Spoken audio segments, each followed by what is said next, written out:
PEGI 18.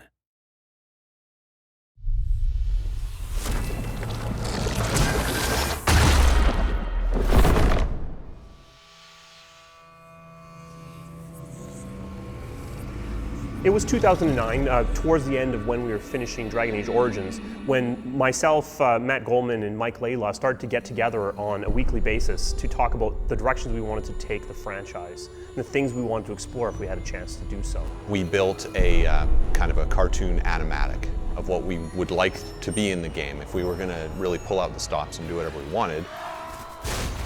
It's actually very much like the beginning of the game. There's a conversation wheel, there's a dragon airstrike, you're a cool, badass warrior with spiky armor chopping Murlocs in half by the millions.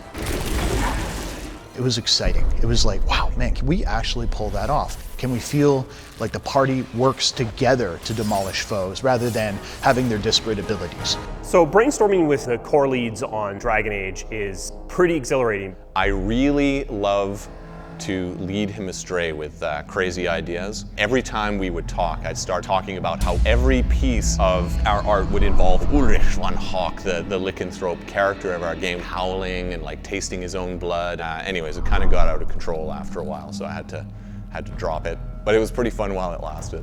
You know, the final beautiful touch of it was when we said, what if we could tell a story that was more personal? And that's where the idea of Hawk, the champion of Kirkwall, and that rise to power over a decade of history came out. Where Origins really shone by having this huge epilogue that had thousands of variations based on the choices you've made. Instead, we've moved that into the gameplay. People you've interacted with at the beginning of the game are going to have their kind of situations profoundly affected by their interaction with Hawk, your character.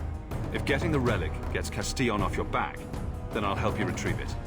There might be something I could do for you, if you're looking for company later. You re-interact with them, you see how that worked out. So we believe it may be our most reactive game to date. So here we were, we finished these brainstorming sessions. There's a lot of stuff on the whiteboards. There's a lot of pie-in-the-sky ideas. And then Dragon Age Origins came out, and it beat all of our expectations. Perfect scores, the VGA awards. We also had a bunch of meta reviews, comments coming in about Origins, and what really resonated for me was this resounding theme that Origins was an amazing story-based classical RPG, but that there were elements of it that seemed to be dragging. If you're telling a dark fantasy, you don't want combat to feel like you're playing a chess game with a friend.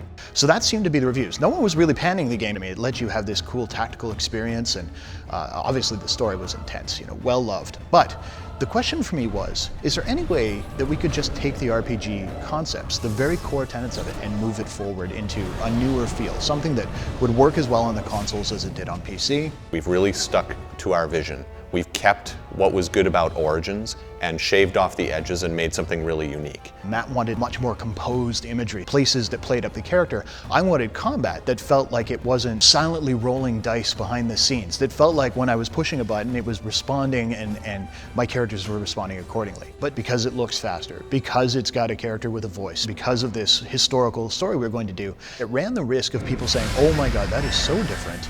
I'm not sure it's for me. And we knew that would be a potential problem. But at the same time, we also knew that the game we were designing was not one that would actually alienate them.